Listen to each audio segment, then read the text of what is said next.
Anchor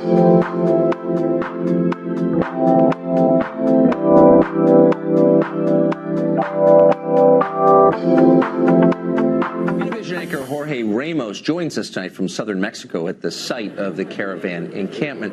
Jorge, I'm really glad you're here because I've wanted to ask you this question all day. So in the many times we've spoken, you've explained that immigrants to the United States from Central America are a net addition to our economy. They're America's strength. They make this a much better country. Given that, why isn't Mexico jumping at the chance to absorb these migrants into its economy? Why is it wasting this human capital? Well, the reality, Tucker, is that most of the immigrants that you see behind me, and as a matter of fact, they're not criminals or terrorists or not even immigrants. They're refugees. They don't want to stay here in Mexico. They want to go to the United States. Their plan is just to have a better life in the United States, and they are refugees. So I think we have to treat them with respect. We have to listen to the stories, hear their cases, check their backgrounds, and if they apply for political asylum, go through the process. The reality, Tucker, I understand what you're asking, but the reality is that they don't want to stay in Mexico, where, by the way, in the last 12 years, more than 200,000 people were killed. They don't want to stay here. They're fleeing violence and extreme poverty in Honduras, most of them. So they want to go to the United States. They don't want to stay here in Mexico. And in Mexico, by the way, they crossed the border between Guatemala and Mexico. I was there this morning. But that's probably just for Donald Trump to see.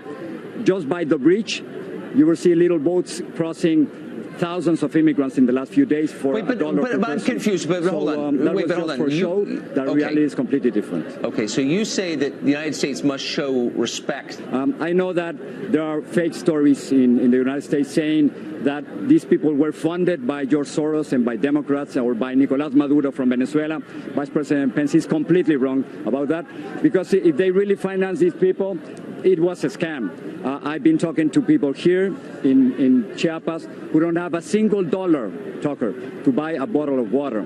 So there's no financing here. And Mexicans, but hold on, that's my point. Not the politicians. The politicians, right. They've been playing the game with Donald Trump. But civilians, Mexican civilians, have been giving all these refugees a little money, water, food, clothes, and sometimes transportation to what about to the next I understand. town. And yesterday I saw something incredible. Wait, but let me just interrupt you and say, let me tell you. Okay, go ahead. Yesterday they went 26 miles, a marathon. Many kids, hundreds of kids, Tucker, and that's the people of the caravan, not terrorists or criminals.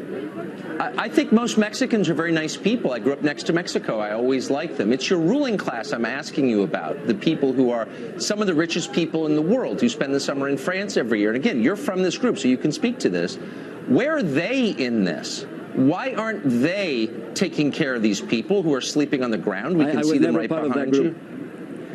But where are those people? Where are the Mexican billionaires? They're very good at lecturing us about our moral inferiority, but they don't seem to be helping at all. Why? No, I think you want to concentrate on what Mexicans are doing. I just told you that civilians have done it in a beautiful, generous way. And I think we have to concentrate now on what the role of the United States should be in all these crises. First of all, I spent 2 days with these refugees, and I have not seen a single person from the Middle East. That's a lie. And I think, Tucker, you have to tell the truth to your audience, and you have to make sure that people are not lying about this caravan, because the people from the Middle East are not part of this caravan. But what are you? Let me just ask. What are you doing? Wait, hold on. What chance I understand. Remake their lives. Look, I'm not there, so I can't describe the people there.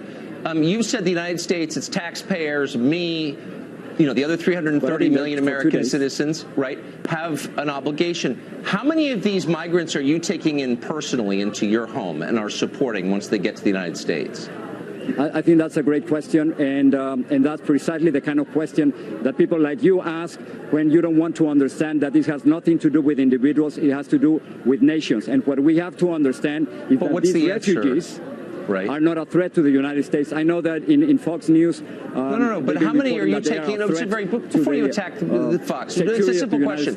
How many are you taking in? They are not a threat to the United States. I think it's really a love letter to the United States. And you know what they're saying in the United States? Please help us. You're the only ones who can help us. I think that's right. Exactly what they are asking from President Trump and from people like you and from all your audience. So I think it's very important that you send... What about you? Hold on, Jorge. I understand. Fox correspondents to this place and talk attacking. them, and don't lie to your audience. But I'm not lying to the Don't tell them that they're terrorists.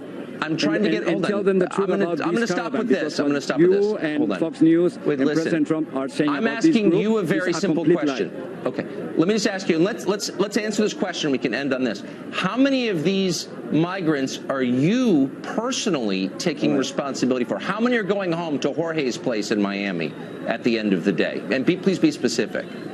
Yeah, well, I think that, again, this has nothing to do with individuals. It has nothing to do with me. I wish I could help all of them. But right now, we're talking about 7,000 here. We're talking about 2,500 kids. It is impossible for an individual to deal with a crisis like this. I think President Trump's immigration policy has been a complete failure. Have you donated money personally? Tucker, I hope that, Wait, that you could help them too, money? and I wish I could help them too. Well, I wish we could do that. Well, sure I wish we could do something like that. But I I bet if your kids were in danger of being raped or being raised in extreme poverty or being threatened with joining Amara or a gang, what would you do? I mean, would you take the risk? I can count on you to do a stand-up next to them, but probably not to help them, I noticed. Okay. Jorge, thank you so much. Appreciate it.